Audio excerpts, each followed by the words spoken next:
لیکن وقت مقررہ جب آیا 12 بجے اس کانفرنس کو دن کے شروع ہونا ہے، طلبہ بھی تھے، اب اساتذہ کے آنے کا وقت شروع ہو گیا، صبح 10 بجے تک ہمارے پاس پرمیشن نہیں۔ حالانکہ ایسا ہوتا نہیں ہے، ہال والے بھی جو تھے وہ پریشان ہو گئے اور کہا کہ نہیں، ہمیں امن کی طرف سے یعنی ڈپارٹمنٹ کی طرف سے اجازت نہیں ابھی تک۔ اللہ سلامت رکھے، وہاں پر جو اس دن ڈیوٹی پر تھے ایک پولیس والے، وہ امن پولیس کو کہتے ہیں، وہاں پر بڑے عہدے پر تھا وہ بندہ، وہ مجھے بلایا اور کہا میں دیکھ رہا ہوں تم دوڑ رہے ہو، بھاگ رہے ہو، دوڑ رہے ہو، بھاگ رہے ہو، تمہیں لیٹر تو نہیں ملنے والا ہے، ایک کام کرو، تمہارے شیخ آ رہے ہیں، آج میری ڈیوٹی ہے، میں اپنے ذمے پہ کراتا ہوں، میں کھڑا رہوں گا، جو ہوگا میں اپنے اوپر دیکھ لوں گا، بس میرا تو دل کر رہا تھا میں اب ہاتھ چوم لوں، اسی لیے کہ اتنی بڑی لاج رکھ لی۔ بعد میں میرے عزیزوں جب 12 بجے کے بعد آنا تھا تو حضرت ظہر پڑھ کر کے تشریف لائے، جیسے ہال میں آئے، جو لوگ ہمیں تانا مار رہے تھے کوئی آئے گا نہیں آئے گا، ایک استاد 2 استاد آ گئے کوئی جامعہ ازہر کے تو دیکھ لیں گے، لیکن الحمدللہ ہمارے پاس آج بھی وہ رپورٹ موجود ہے، 27 علماء ازہر اس میں شریک ہوئے تھے، بڑے بڑے عالم جو اپنے کالج کے ڈین ہیں، ڈپارٹمنٹ کے ہیڈ ہیں، شیخ التفسیر ہیں، شیخ الحدیث ہیں، جو وہاں کے مفسر ہیں، محدث ہیں، محقق ہیں، مفتی ہیں، یہ سب اس میں شامل ہوئے تھے، سب آئے اور سبوں نے حضرت کا بیان بڑی توجہ کے ساتھ سنا۔ حضور تاج الشریعہ نے عربی میں وہاں پر بیان کیا تھا، مختصر 15 منٹ، لیکن جانتے ہیں جو طلبہ آئے تھے افریقہ کے اور افریقہ کی جتنی کنٹریز ہیں سب کے کوئی نہ کوئی طلبہ وہاں تھے، ملیشیا کے، انڈونیشیا کے، اس کے علاوہ افغان کے، افغانستان کے، سری لنکا کے، ادھر کے تو تھے ہی، عرب میں بحرین کے، عراق کے اور کہاں کہاں کے، یہ سب طلبہ وہاں پر جو جمع تھے، قریب 60-70 کی تعداد میں، یہ باہر غیر ملکی طلبہ تھے۔ اور جب حضرت وہاں سے نکلنے لگے تو میرے عزیزوں وہ لوگ علم کے ماحول میں رہنے والے لوگ ہیں، آپ اگر امٹ پڑھتے ہیں پیروں پر تو سمجھ میں آتا ہے کہ ہندوستان میں جہالت ہے، کسی کے بھی پیچھے لوگ پڑ جاتے ہیں، لیکن وہ لوگ جو وہاں پر کوئی پی ایچ ڈی کر رہا ہو، کوئی ماجسٹر کر رہا ہو، جو تحقیق کے طلباء ہیں اور اساتذہ ہیں، حضرت جب اتر کر جانے لگے تو جیسے یہاں پر ٹوٹ پڑتے، اس سے زیادہ وہ عربی لوگ حضرت پر ٹوٹ پڑے ہوئے تھے، کوئی ادھر سے کوئی ادھر سے، اور ان کا صرف اور صرف اتنا ہی مطالبہ تھا کہ آپ اپنی سند حدیث ہمیں عطا فرما دیں، آپ سے جو سند حضور تک پہنچتی ہے وہ ہمیں عطا کر دیں۔ حضرت وہاں پر مجمع میں ہر ایک کا سوال سنتے رہے، اخیر میں مجھے خود حضرت نے بلا کر کے کہا سندیں منگواؤ، اور جتنے لوگوں نے کہا ہے حضرت نے مجھے وکیل بنایا تھا، تقریباً 26 سندیں میں نے حضرت کی وہاں پر علماء کو تقسیم کیا تھا۔ جو پڑھانے والے لوگ ہیں وہ حضرت سے سند لینے پر فخر کرتے تھے۔ یہ ہے میرے تاج الشریعہ کی عظمت، جس نے عرب میں، عجم میں نہیں بلکہ عرب میں بھی اپنا لوہا منوایا۔ اور اگر یہ عظمت اور یہ انعام اگر کسی کو ملتا ہے تو وہ صرف چہرے سے اور کپڑے سے نہیں ملتا، یہ تقوی سے ملتا ہے اور عشق رسول کی بنیاد پر ملتا ہے۔ ہاں میرے عزیزو، تاج الشریعہ رحمۃ اللہ تعالی علیہ کا مسئلہ یہ نہیں تھا کہ بڑے باپ کے بیٹے تھے اس لیے مشہور ہو گئے، نہیں، بڑے باپ کے بیٹے ہوتے ہوتے بڑے کام والے بھی تھے، بڑے عمل والے بھی تھے، بڑے عمل والے بھی تھے۔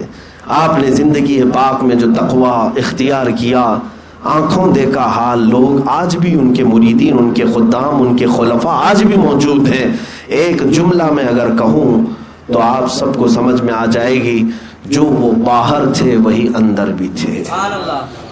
بس اس بات کو سمجھ لیں، جیسا ان کا ظاہر تھا ویسا ہی ان کا باطن بھی تھا۔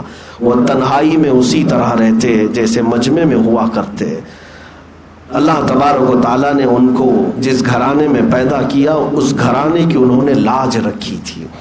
بلکہ اعلیٰ حضرت کے خانوادے کو اور مزید چمکا دیا اپنے تقوی سے اور اپنے علم کی برکت سے۔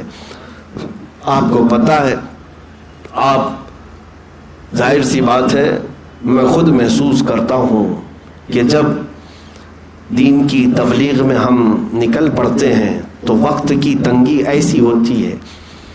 آج آپ کے سامنے میں کتنے دنوں کے بعد حاضر آتا ہوں، اپنے محلے میں وقت دینا مشکل ہو جاتا ہے، جب ہر جگہ دورے ہو رہے ہوں، جلسے ہو رہے ہوں، لوگ ہر جگہ سے دعوت دے رہے ہوں، میں بہت ادنا آدمی ہوں، چھوٹا آدمی ہوں، میری کوئی حیثیت نہیں، میری کوئی حیثیت نہیں، لیکن میں محسوس کر رہا ہوں مسلسل سفر کی وجہ سے آج ایسی تنگی وقت دامنگیر ہوتی ہے کہ گھر میں بھی زیادہ وقت نہیں دے پاتے، اپنے محلے میں بھی نہیں دے پاتے، اپنے شاگردوں کو وقت نہیں دے پاتے۔ یہ قلت تنگی وقت کی ہمیشہ ستاتی رہتی ہے، لیکن حضور تاج الشریعہ کا مقام کہاں ہے، جن کو ہر ایک دیوانہ چاہتا تھا کہ ہمارے ادھر آئیں، کون نہیں چاہتا، کون نہیں چاہتا، اور وہ اپنی عمر کے 70ویں سال پر بھی ایسے مسلسل سفر کرتے تھے، ایسے مسلسل سفر کہ میں سمجھتا ہوں کہ 25 سال کا جوان بھی وہ سفر نہیں کر سکتا، وہ سختیاں برداشت نہیں کر سکتا۔ میری حالت آج، میں بنگال، اڑیسہ اور بہار جا کر کے آ جاؤں تو ہر جگہ سے آواز آنے لگتی ہے جسم سے، 12 گھنٹے بیٹھ کر کے سفر کرنا۔ میرے عزیزو، آج کا سفر پھر بھی بہت آسان ہے، پلین میں جانا ہے، کاروں میں بیٹھنا ہے، لیکن یہ سفر بھی ہمارے جسموں کو تھکا دیتا ہے۔ اور حضور تاج الشریعہ رحمۃ اللہ تعالی علیہ اپنی جوانی میں جو سفر کیے ہیں وہ اتنی کشادہ گاڑیاں یا اتنی سہولیات نہیں تھیں۔ میں آپ کو بتاؤں، اتر پردیش میں الہ آباد میں ابھی چند دنوں پہلے 2 مہینے قبل سفر پر تھا، ایک پروگرام میں، ایک جلسے میں شرکت ہوئی، اور وہاں سے پھر میں باندہ جا رہا تھا۔ راستے میں جس گاڑی میں ہم جا رہے تھے بڑا تنگ راستہ تھا، چھوٹا روڈ تھا، گاڑی چلتی رہی، دوپہر سے جو نکلے، مغرب کا جب وقت آیا، عصر ایک جگہ پڑھ لیا، مغرب کی نماز کے لیے ہم مسجد ڈھونڈ رہے تھے۔ اب ایک چھوٹا سا گاؤں اور ایک چوراہا آیا، تو وہاں ہم اپنے میپ کے ذریعے سے بھی ڈھونڈ رہے تھے کہ کوئی مسجد نظر آ جائے، تو کوئی مسجد دکھ تو رہی تھی لیکن راستہ مل نہیں رہا تھا۔ چوراہے پر ہم چلتے جا رہے تھے تو ایک شخص ایسی ہی نظر آیا، ہم نے اس کو پوچھا کہ یہاں کوئی مسجد ہے، تو اتفاق سے وہ مسلمان تھا، وہ پہچان لیا، کہا ہاں ہے، آئیے۔ جب ہم آگے بڑھے تو ایک اور بندہ ملا، ایک اور لڑکا، وہ ابھی مغرب کی نماز پڑھ کر کے وہ باہر آ ہی رہے تھے۔ وہ ہمیں دیکھتے ہی انہوں نے پہچان لیا، کہا مفتی صاحب آپ ادھر آئے ہیں، ہم بڑے دنوں سے انتظار میں تھے ملاقات کے لیے، بڑے خوش ہوئے، کہا کہ چلے نماز کے لیے۔ چھوٹی چھوٹی گلیوں میں سے اندر لے کر گاؤں میں چلے گئے، اور مسجد میں مغرب کی نماز کے لیے جب میں گیا، مغرب ہو کر کے 1.25 گھنٹہ ہو چکا تھا، لیکن ابھی وہ لوگ نماز نہیں پڑھے تھے، اہتمام نہیں نمازوں کا۔ جب کوئی آ گیا تو نماز پڑھ لیں گے، نہیں تو نہیں۔ اب ہم پہنچے تو جماعت سے ہم نے نماز پڑھائی۔ نماز پڑھنے کے بعد آس پاس کے سب لوگوں میں اس نوجوان لڑکے نے اعلان کر دیا، بتا دیا کہ فلاں مفتی صاحب آئے ہیں، سب لوگ جمع ہو گئے، بھیڑ ہو گئی۔ اس کے بعد جب نکلنے لگے تو بہت ضد کر کے اس نوجوان نے کہا کہ حضور آپ میرے گھر چلیں۔ اب وہ گھر کہاں تھا؟ جھاڑیوں کے اندر، نیچے پورا کیچڑ تھا، پانی بھرا ہوا تھا، اور ہم کپڑے پہنے ہوئے، رات کا اندھیرا ہے، کپڑے اٹھا کر کے پتھروں پر پیر رکھتے رکھتے گئے، اور آخر میں جانے کے بعد ایک چھوٹا سا ان کا گھر تھا، اس گھر میں اندر گئے۔ گرمی بھی بڑی شدت کی تھی، ایک کھاٹ جو ہوتی اس کھاٹ پہ وہ لوگ بٹھائے، اور جو بھی چائے پانی پیش کیے۔ یہ میں اس لیے نہیں عرض کر رہا کہ میرے سفر کی کوئی سختیاں ہیں۔ اس نوجوان نے اس کے بعد کہا کہ حضرت آپ کو میں یہ بتاؤں کہ اس گھر پہ حضور تاج الشریعہ آئے تھے۔ لوگ یہ کہتے ہیں نا کہ بڑے بڑوں جگہوں پر جاتے ہوں گے، بڑے بڑے گھروں پر جاتے ہوں گے، چل کر کے آپ دیکھیں اس گھر میں کوئی خاص چیز نہیں تھی، لیکن اس نے کہا کہ اسی کھاٹ پر ہم نے ان کو بٹھایا. ہمارے پاس تو 5 منٹ کا وقت تھا. ہم جو ہے فوراً چائے پی کر کے نکلنے لگے تو ان کے گھر سے اندر سے آواز آئی کہ آپ کے حضرت یہاں پر پوری رات بتائے تھے، پوری رات یہاں قیام کیا تھا، آپ 5 منٹ میں جا رہے ہیں. دل میں ایک عجیب سی کیفیت ہوئی، یہ وہ لوگ ہیں جنہوں نے دین کے لیے ساری چیزیں برداشت کی ہیں. میرے عزیزوں، ہاں علماء کو، قائدین کو سہولیات دینا یہ امت کے لیے ضروری ہے. ہمارے اکابرین آئیں تو ہم یہ نہیں کہتے کہ بیل گاڑی میں لے کے آؤ، ہم اپنی طاقت اور استطاعت کے مطابق ان کو اعلیٰ سے اعلیٰ انتظامات میں لائیں گے. لیکن جو ہمارے اکابر ہیں یا جو ہمارے علماء ہیں، انہوں نے ہمیں یہ سکھایا ہے کہ دین کے لیے اور میرے مصطفیٰ کی محبت کی خوشبو بانٹنے کے لیے جن کانٹوں پر بھی چل کر جانا پڑے تو جائیں گے اور حضور کا پرچم لہرائیں گے. عزیزان گرامی وقار، میں یہ بات کہاں سے چھیڑا اور کہاں پہنچ گیا سنیں. جب میں کہہ رہا تھا کہ ہمیں فرصت نہیں ملتی، وقت نہیں ملتا، تنگی ہوتی ہے جب تبلیغ کے سفر پر اور دوروں پر ہم چل پڑتے ہیں تو. لیکن ان کا حال یہ تھا کہ سال بھر ہر جگہ سے ان کو جلسہ پروگرام، جلسہ پروگرام، جلسہ پروگرام. میرے عزیزوں، ان کے مریدین کے برابر ابھی کسی کے مرید بھی نہیں ہیں. لاکھوں نہیں کروڑوں کی تعداد میں ہے. علماء بھی ہیں، مفتیان کرام بھی ہیں، بڑے بڑے لوگ ہیں مریدین میں. کتنے لوگوں کی کیا کیا معاملات ہوتے ہیں. آپ میں جو بات کہنے جا رہا ہوں توجہ. تبلیغی سفر اپنی جگہ پر، پروگرام ہر جگہ جانا ہے، وہاں لوگوں کا جھنڈ جو آتا ہے ٹوٹ پڑتا ہے، اسے سنبھالنا الگ، اور پھر مریدین کے شکوے شکایت وہ اپنے الگ. کروڑوں لوگ جو ہر ایک یہ چاہتا ہے کہ میرا پیر و مرشد میری رہنمائی کرے. کتنے لوگوں کی طرف سے خط آتے. یہ سب ہونے کے باوجود وہ حضور تاج الشریعہ دارالافتاء میں بیٹھ کر فتویٰ نویسی بھی کرتے تھے. فتوے آ رہے ہیں تو فتوے بھی لکھتے تھے. سفر بھی اپنی جگہ پر، مریدین کی رہنمائی بھی اپنی جگہ پر، اور اس کے علاوہ دارالافتاء میں بیٹھ کر کے فتویٰ نویسی بھی کرتے تھے. اتنا ہی نہیں میرے عزیزوں، اس کے علاوہ جو پھر مجھے سمجھ میں نہیں آتا ان کا وقت کیسے نکالتے تھے. اتنے تبلیغی دورے کرنے کے بعد آپ نے اپنی زندگی میں کئی کتابیں بھی تصنیف فرمائے، 1-2 نہیں. اعلیٰ حضرت کی لکھی ہوئی کتابوں کو عربی سے اردو سے عربی میں کرنا اور عربی سے اردو میں کرنا، یہ کام حضور تاج الشریعہ نے فرمایا.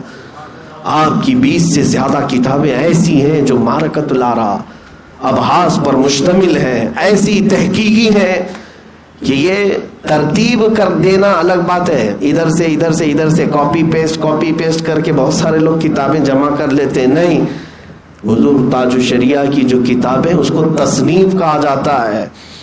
ترتیب نہیں، تصنیف ہے، اور ترجمہ ہے، تعریب ہے. یہ سب کتابیں لکھنے کا کب وقت ملتا تھا واللہ عالم. اس کے بعد میں آپ کو بتاؤں، تبلیغی دورے پروگرام اپنی جگہ پر، مریدین کی رہنمائی اپنی جگہ پر، فتویٰ لکھنا بھی ہے، کتابیں تصنیف بھی کرنا ہے.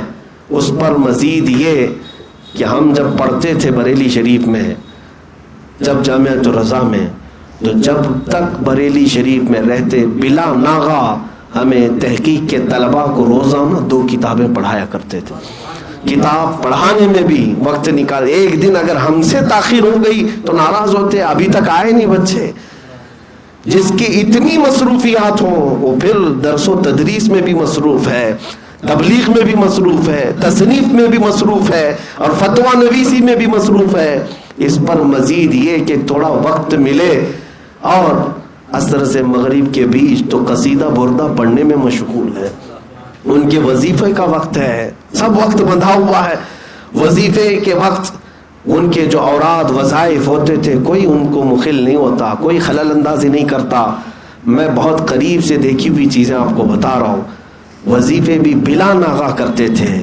اب اس کے بعد آپ مجھے بتاؤ ان کو ٹائم کب ملتا ہوگا اپنے گھر والوں کے لیے اور پھر دوسروں کے لیے. کروڑوں مریدین ہیں، جلسے جلوس ہیں، کتاب لکھنا ہے، فتوے لکھنا ہے، طلباء کو پڑھانا ہے، اپنے وظیفے بھی کرنا ہے، اور پھر وقت پر مسجد رضا میں جا کر جماعت سے نماز بھی پڑھنا ہے. یہ نہیں ہے کہ یہی پڑھ لیا، جماعت سے وہاں باہر نکلتے، نماز پڑھتے، جب تک رہے جمعہ آپ پڑھاتے رہے. اور اتنا ہی نہیں، پھر اس میں سے اور وقت ملتا تو نعت رسول بھی لکھا کرتے. پورا بخشش ہے، دیوان ہے آپ کا جو بارگاہ مصطفیٰ صلی اللہ تعالی علیہ وسلم نے آپ نے پیش کیا ہے. وہ نعتیں بھی ایسی ہیں کہ اس میں اعلیٰ حضرت کا رنگ صاف نظر آتا ہے. مفتی اعظم اور حجت الاسلام کی تربیت نعت گوئی میں صاف نظر آتی ہے. وہ نعتیں کب لکھتے تھے، وظیفے کب پڑھتے تھے. اس پر بھی میں مزید ایک تعجب کی بات آپ کو بتاؤں. اس پر بھی یہ وہ لوگ ہیں جن کے بارے میں قرآن کہتا ہے رجال لا تلہیہم تجارت ولا بیع عن ذکر اللہ. کچھ لوگ، کچھ مرد ایسے ہیں دنیا میں کہ دنیا کی کوئی خرید و فروخت، کوئی تجارت ان کو اللہ کے ذکر سے غافل نہیں کر سکتی. اللہ فرما رہا ہے ان کو غافل نہیں کرے گی. اتنے سارے کام جو زندگی میں ہر دن کرتے ہو، عمر کا 65واں سال یا 70 سال کے قریب پہنچ رہے ہیں. توجہ، 65 سے 70 سال کی عمر کیا ہوتی ہے، اور انہیں وہ جو اپنی 25 سالہ عمر سے میدان میں اتر چکے ہیں، ہزاروں لاکھوں کروڑوں لوگ انہیں دبا دبا دبا کر کیسا بنا چکے ہیں، لیکن 65 اور 70 سال کے درمیان جب پہنچے تو جانتے ہیں سب سے بڑے تعجب کی بات میں آپ کو بتا رہا ہوں، اتنی مصروفیات جس کے پاس ہیں. ہم تو خاک آدمی ہیں، ہمارے پاس کون سی مصروفیات، لیکن اتنی مصروفیات ہونے کے باوجود 65 سال کے بعد حضور تاج الشریعہ حفظ قرآن بھی کرنا شروع کیا. بچوں توجہ چاہتا ہوں، تمہارا ابھی کچی عمر میں بھی جذبہ شکست کھا جاتا ہے اور کہتے ہیں ارے نہیں قرآن حفظ کرنا بھی بڑا سخت ہے. وہ 70 سال کی عمر میں روزانہ قرآن یاد کرتے تھے اور سناتے بھی تھے.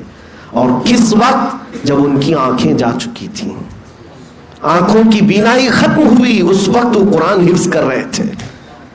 تقریباً 16 پارے تک میں جانتا ہوں کہ جب وہ قرآن روزانہ حفظ کرتے تھے اور سناتے تھے، روزانہ حفظ کرتے تھے اور سناتے تھے. علم حاصل کرنے کی کوئی عمر ہی نہیں. میرے عزیزوں، یہ تو جو ہمیں سامنے نظر آتی تھی وہ مصروفیات ہے، اور باقی جو باطن میں ان کی مصروفیات تھیں اللہ کے لیے اور رسول پاک کے لیے، وہ بیان سے زیادہ ہیں، بیان سے زیادہ ہیں. اسی لیے دنیا یوں ہی عاشق نہیں ہے، بلکہ جب کوئی اپنے دل میں تقوی پیدا کرتا ہے اور عشق رسول پیدا کرتا ہے تو رب تعالیٰ پورے مخلوق کے دل اس کی طرف پھیر دیتا ہے. ہم نے دیکھا ہے کہ جب وہ نکلتے تھے تو ایسا لگتا تھا کہ شمع ہے اور پروانے ٹوٹ پڑے ہوئے ہیں، پروانے ٹوٹ پڑے ہیں. اور یہ اسی بات کی ہے دلیل ہے میرے عزیزوں، جو اللہ کا ہو گیا ساری کائنات اس کی ہو جاتی ہے. جو رسول کا غلام ہو گیا ساری خدائی اللہ تعالیٰ اس کی طرف پھیر دیتا ہے. ساری چیزوں کو اللہ تبارک و تعالیٰ اس کی طرف پھیر دیتا ہے. آج حضور تاج الشریعہ رحمۃ اللہ تعالیٰ علیہ کے جانے کے بعد ایک عہد کا خاتمہ ہو گیا، ایک دور کا خاتمہ ہو گیا، بلکہ اب صرف تاریخ یہ بیان کی جائے گی. دور تاج الشریعہ، زمانہ تاج الشریعہ، وہ ایک زمانہ تھے اپنے آپ میں، وہ ایک دور تھے اپنے آپ میں. آپ جن لوگوں نے انہیں دیکھا ہے وہ اپنے دیکھنے پر زندگی پر فخر محسوس کریں گے. اپنے بچوں کو یہ چیز فخر کے ساتھ وہ بیان کر سکتے ہیں کہ ہم نے اپنے دور میں ایک عاشق صادق اور اللہ کے ولی کو دیکھا ہے. اس میں کوئی شک نہیں. میرے عزیزوں، کرامتیں بیان کر کر کے لوگ اگر یہ سمجھتے ہیں کہ ولایت کے بہت اعلیٰ درجے پر ہم پہنچائیں، میں تو یہ کہتا ہوں کرامتیں بھی صادر ہوئی بہت ساری، لیکن بڑی کرامت سب سے یہ ہے کہ شریعت پر جو استقامت ہے، حضور پاک کی سنتوں کی پابندی ہے، یہ سب سے بڑی کرامت ہے. ہاں، پیروں میں تو بہت سارے ایسے پیر آ گئے ہیں جو میں پتہ بھی نہیں ہے، وہ تو دین سے بھی بھاگے ہوئے، شریعت سے بھی بھاگے ہوئے ہیں. اور لوگ یہ سمجھنے لگ جاتے ہیں کہ پیر ہونے کے بعد شریعت کو نہیں لینا ہے، وہ الگ راستہ، یہ الگ راستہ ہے. ہاں، ایسے پیروں کے لیے ہی تو میں بار بار کہتا بھی ہوں، اے میرے عزیزو الرٹ رہو. یہ 2 نمبری لوگ ہیں، یہ ڈھکوسلا ہیں، یہ تمام دین کے قزاق ہیں، ڈاکو ہیں، جو اس لبادے میں آ کر کے لوٹ مار کرتے ہیں. اس بات کو دیکھنا کوئی اگر ٹھوکر سے سکہ نکال کر کے دکھا دے تو اس کے پیچھے بھاگ مت جانا. کوئی اگر ہوا پر اڑ کر کے بھی دکھائے تو اس کے پیچھے پیچھے مت ہو جانا, اللہ والا ہے, یہ پہنچا ہوا ہے. سب کر کے دکھائے, لیکن سب سے پہلی چیز یہ دیکھنا میرے نبی کی شریعت پر ہے یا نہیں. اگر حضور کے طریقے پر ہے تو پھر وہ اللہ تبارک و تعالیٰ کی طرف لے جانے والا ہے. یہ ہمارے لیے معیار ہے اور کسوٹی ہے. الحمدللہ ہمیں اس بات پر فخر ہے کہ سرکار حضور تاج الشریعہ رحمۃ اللہ تعالیٰ علیہ کی بارگاہ میں رہنے کا اور آپ سے پڑھنے کا شرف ملا ہے. اور آج میں آپ کے سامنے بھی یہ کہتا ہوں کہ جو کچھ بھی اللہ تبارک و تعالیٰ نے زبان میں قوت عطا کی یا آپ کے درمیان خدمت دین کا جذبہ ہے, میں سمجھتا ہوں کہ یہ فیض تاج الشریعہ ہے. ان کی تربیت یا ان کی محبت اور عنایت جو آج میرے پاس ہے, یہ میرے لیے سب سے بڑی سعادت ہے.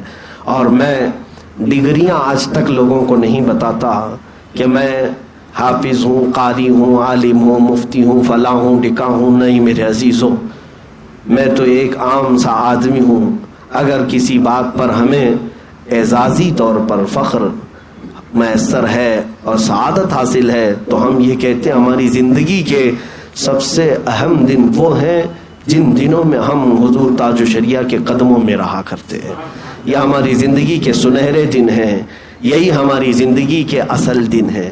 اور قیامت کے دن مجھے امید ہے اللہ تبارک و تعالیٰ اگر ہماری بخشش فرمائے, میری بخشش فرمائے, تو اس نسبت کے ذریعے بخشش فرمائے گا. میں گندا نکما صحیح میرے عزیز بچوں جو مجھ سے وابستہ ہیں, جو میرے قریبی ہیں, میرے شاگرد ہیں, یا جو مجھ سے منسلک ہیں, میں ان سب سے کہتا ہوں کہ ہو سکتا ہے میں گندا ہوں, میں برا ہوں, لیکن میرے مشائخ الحمدللہ ایسے ہی ہیں جیسے اعلیٰ حضرت نے فرمایا کیسے آقاؤں کا بندہ ہوں رضا, بول بالے میری سرکاروں کے, بول بالے میری سرکاروں کے. ہم نے جس کے ہاتھ میں ہاتھ دیا ہے اس کا سلسلہ رسول پاک تک جو پہنچا, ہر اس سلسلے میں موجود ولی اپنے اپنے زمانے کا قطب رہا ہے. وہ قطب رہے ہیں, وہ ان مشائخ سے الحمدللہ ہم تک یہ فیض پہنچا ہے. میں آخر میں اسی شجرے پر اپنی بات کو ختم کرتا ہوں. رسول کریم صلی اللہ تعالیٰ علیہ وسلم کا فیض, حضور اکرم صلی اللہ تعالیٰ علیہ وسلم کا نور جو اپنے دامن میں جنہوں نے سمیٹا, وہ مولا کائنات حیدر کرار علی مرتضیٰ حضرت علی کرم اللہ وجہ الکریم سے یہ فیضان امام حسین شہید کربلا, شہید کربلا سے امام زین العابدین نے لیا, امام زین العابدین سے امام باقر نے وہ فیض اٹھایا, امام باقر سے وہ فیض امام جعفر نے اٹھایا, امام جعفر صادق سے وہ فیض امام موسیٰ کاظم نے اٹھایا, امام موسیٰ کاظم سے وہ فیض حضرت علی رضا امام علی رضا نے اٹھایا, امام علی رضا سے وہ فیض سیدنا معروف کرخی نے اٹھایا, حضرت معروف کرخی سے وہ فیض حضرت سری سختی نے اٹھایا, حضرت سری سختی سے وہ فیض سیدنا جنید بغدادی نے اٹھایا, حضرت جنید بغدادی سے وہ فیض حضرت ابو بکر شبلی نے اٹھایا, حضرت ابو بکر شبلی سے وہ فیض حضرت ابو الفرح طرطوسی نے اٹھایا, عبد الواحد تمیمی نے اٹھایا, اور وہ فیض ابو سعید حضرت ابو الحسن قرشی حکاری نے اٹھایا, اور وہ فیض پھر ابو سعید مبارک مخزومی نے اٹھایا, اور ان سے فیض سلطان الاولیاء سیدنا عبد القادر جیلانی نے اٹھایا, حضرت سیدنا عبد القادر جیلانی رضی اللہ تعالیٰ عنہ سے حضرت عبد الرزاق جیلانی رضی اللہ تعالیٰ عنہ نے اٹھایا. اس کے بعد یہ اولیاء کا سلسلہ آپ نے تو شجرہ میں پڑھا ہے نا, نصر بھی صالح کا صدقہ صالح و منصور رکھ دے حیات دی محیے جان فضا کے واسطے. یعنی حضرت نصر نے, ابو صالح نے, حضرت منصور نے یہ فیض اٹھایا, اور اس کے بعد حضرت محی الدین نے اٹھایا, اور اس کے بعد طور عرفان و علو و حمد و حسنہ و بہا, یہ چار بزرگ ہیں, حضرت احمد, حضرت بہاؤدین, یہ تمام بزرگوں سے یہ فیض چلتا ہوا حضرت سیدنا ابراہیم ایرجی تک آیا. حضرت ابراہیم ایرجی نے یہ فیض جو اپنے شاگرد میں اپنے خلیفہ میں منتقل کیا وہ حضرت شاہ محمد کالپوی رحمۃ اللہ تعالیٰ علیہ تھے. کالپی شریف میں یہ فیض آیا اور کالپی شریف کے 3 بزرگوں سے یہ فیض ہوتا ہوا مارہرہ متحرہ میں شاہ برکت اللہ کے پاس آیا. شاہ برکت اللہ سے یہ فیض حضرت حمزہ عینی میں آیا. حضرت حمزہ عینی نے فیض یہ منتقل کیا اپنے خلیفہ صادق حضرت شمس الدین بدر العلا رضی اللہ تعالیٰ عنہ, اور ان سے فیض اٹھایا سیدی آل رسول مارہروی رضی اللہ تعالیٰ عنہ. حضرت سید آل رسول مارہروی سے یہ فیض اٹھایا حضرت ابو الحسن نوری نے. اور ان دونوں بزرگوں سے اگر رسول اللہ کا فیض اور نور کسی نے اٹھایا تو امام احمد رضا خان نے اٹھایا.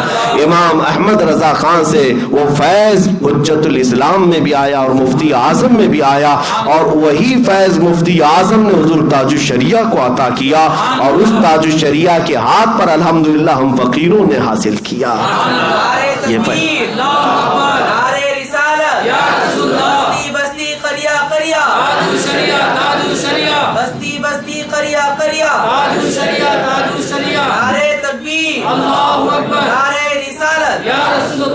میرے عزیزوں, یہ بات میں نے اس لیے عرض کیا کہ یہ وہ سلسلہ ہے جس کو سلسلۃ الذہب کہا جاتا ہے. اس کی ہر کڑی سونے سے زیادہ قیمتی ہے. اس میں موجود ہر شے اپنے زمانے کے ولی کامل ہے. نبی پاک صلی اللہ تعالیٰ علیہ وسلم کی بارگاہ سے یہ فیض یہاں تک پہنچا ہے. اللہ کریم اس فیض سے ہمیں ہمیشہ وابستہ رکھے اور ان کی غلامی میں زندگی عطا فرمائے, اور عشق رسول کی دولت میں مولا جلائے, اور عشق رسول کے ساتھ ہمیں اللہ اٹھائے. قیامت کے دن مولا انہی بزرگوں کی جماعت میں رسول اللہ صلی اللہ علیہ وسلم کے جھنڈے تلے ہمارا حشر فرمائے. مولا کریم حضور تاج الشریعہ کی قبر پر رحمت و انوار کی ہزاروں رحمتیں بارش فرما. ان کی مرقد پر, ان کی تربت پر مولا تو کروڑوں رحمتیں نازل فرما. مولا میرے مرشد گرامی کو رسول کریم صلی اللہ تعالیٰ علیہ وسلم کا پڑوس بنا دے. حضور اکرم صلی اللہ علیہ وسلم اور ان کے صحابہ کی انجمن میں انہیں جگہ عطا فرما. اے کریم خدا رحم الراحمین, ان کے قدموں کی برکت سے ہم اور یہاں حاضرین جو عرس تاج الشریعہ میں آئے ہیں مولا سب کو عشق رسول کا جام عطا فرما دے. آج کے ان حالات میں عرس تاج الشریعہ میں مولا تیری بارگاہ میں ہم التجا کرتے ہیں, ان تمام گستاخان رسول کو ہلاک و برباد کرتے ہیں. مولا کان سنتے سنتے پک گئے ہیں تیرے نبی کے شان میں گستاخیاں, اسلام قرآن اور تیری ذات کو جو گالیاں دی جاتی ہیں. مولا غیب سے تو کوئی ایسی چیز نازل کر کے ان سب کو خاکستر کر دے. اے رب ذوالجلال, اے کریم خدا رحم الراحمین, مولا اگر تو ہمارا امتحان لے رہا ہے, ہماری آزمائش ہے, تو مولا ہم توبہ کرتے ہیں اپنے تمام گناہوں سے. مولا تیرے امتحانوں کے ہم قابل نہیں, تیری آزمائش میں اترنے کے قابل نہیں. اے رب ذوالجلال بے حساب ہم سب کو معاف کر دے, بے حساب ہم سب کو معاف کر دے. مولا بے حساب ہم سب کو معاف کر دے. اے کریم خدا یہ نسبت قادری ہمیشہ ہمارے ساتھ قائم و دائم فرما. یا رب العالمین, یا کرم الاکرمین, قادری کر قادری رکھ قادریوں میں اٹھا, قدر عبد القادر قدرت نما کے واسطے. اے رب کریم احسن الخالقین, مولا اس محفل میں جتنے لوگ آئے ہیں اپنی ضرورتیں لے کر ان کی ضرورتیں پوری فرما دے. جو بیمار ہیں انہیں شفا دیتے ہیں. اے رب ذوالجلال, ہم میں سے جو مقروض ہیں ان کے قرضوں میں آسانیاں دیں, جو بے اولاد ہیں انہیں صاحب اولاد بنا دیں, جو ناحق مقدمے اور جیلوں میں ہیں مولا ان کی رہائی کی سبیل پیدا فرما, جو بے روزگار ہیں انہیں حلال روزیاں عطا کر. مولا ہم سب کو حراموں سے محفوظ کر. اے کریم خدا گناہوں کے مرض سے شفا دے دے, گناہوں کی بیماری سے شفا دے دے. الہ العالمین, ہم بد سہی, نکمے سہی, ہم بد اخلاق اور گنہگار سہی, مگر مولا تیرے دربار میں وسیلہ لاتے ہیں ان مشائخ کا جو تیرے حبیب پاک کے سچے غلام ہیں اور تیرے محبوب ہیں. مولا ان اولیاء اور ان مشائخ کے واسطے ہماری دعائیں قبول فرما لے.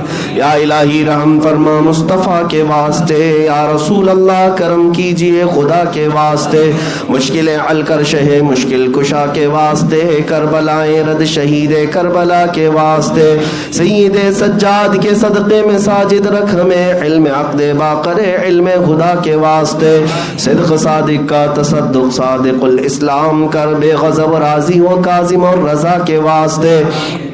بیر معروف و سری معروف دے بے خود سری جند حق میں گن جنے دے با صفا کے واسطے بہر شبلی شیر حق دنیا کے کتوں سے بچا ایک کارک عبد واحد بیریا کے واسطے بل فرح کا صدقہ کر غم کو فرح دے حسن و سعد بالحسن اور بو سعید سعد ازا کے واسطے قادری کر قادری رکھ قادریوں میں اٹھا قادری کر قادری رکھ قادریوں میں اٹھا قدر عبد القادر قدرت نما کے واسطے احسن اللہ لہو رزقن سے دے رزق حسن بندہ رزاق تاج الاسفیاء کے واسطے نصر بھی صالح کا صدقہ صالح و منصور رکھ دے حیات دی معیے جہاں فضا کے واسطے تور عرفان و علو و حمد و حسنہ و بہا دے علی موسیٰ حسن احمد بہا کے واسطے خانہ دل کو زیادے روئے ایمان کو جمال شہزیاں مولا جمال الاولیاء کے واسطے بہر ابراہیم ہم پر نار غم گلزار کر بھیک دے داتا بھکاری بادشاہ کے واسطے خانہ دل کو زیادے روئے ایمان کو جمال شہزیاں مولا جمال الاولیاء کے واسطے دے محمد کے لیے روزی کر احمد کے لیے خان فضل اللہ سے حصہ گدا کے واسطے دین و دنیا کی ہمیں برکات دے برکات سے عشق عقد عشقی عشق انتما کے واسطے حب اہل بیت دے آل محمد کے لیے کر شہید عشق حمزہ پیشوا کے واسطے دل کو اچھا تن کو ستھرا جان کو پر نور کر اچھے پیارے شمس دین بدر العلا کے واسطے دو جہاں میں خادم آل رسول اللہ کر حضرت آل رسول مقتدی کے واسطے نور جان و نور ایمان نور قبر و حشر دے بالحسین احمد نوری لقا کے واسطے کر عطا احمد رضا احمد مرسل ہمیں میرے مولا سیدی احمد رضا کے واسطے حامد محمود حماد احمد کر مجھے میرے آقا سیدی حامد رضا کے واسطے سائر جملہ مشائخ یا خدا ہم پر رہے رحم فرما آل رحمہ مصطفیٰ کے واسطے یا خدا اختر رضا کو چرخ پر اسلام کے رکھ درخشاں ہر گھڑی اپنی رضا کے واسطے صدقہ ان آیا کا دے چھے عین عز و علم و عمل عفو عرفہ عافیت ہم سب گدا کے واسطے الى شرف النبی الاکرم محمد المصطفیٰ صلی اللہ علیہ وسلم وآلہ واصحابہ واولیاء ملته وجميع المسلمين والمسلمات خاصة إلى أرواح مشايخ سلسلة القادرية رضوان الله عليهم أجمعين الفاتحة.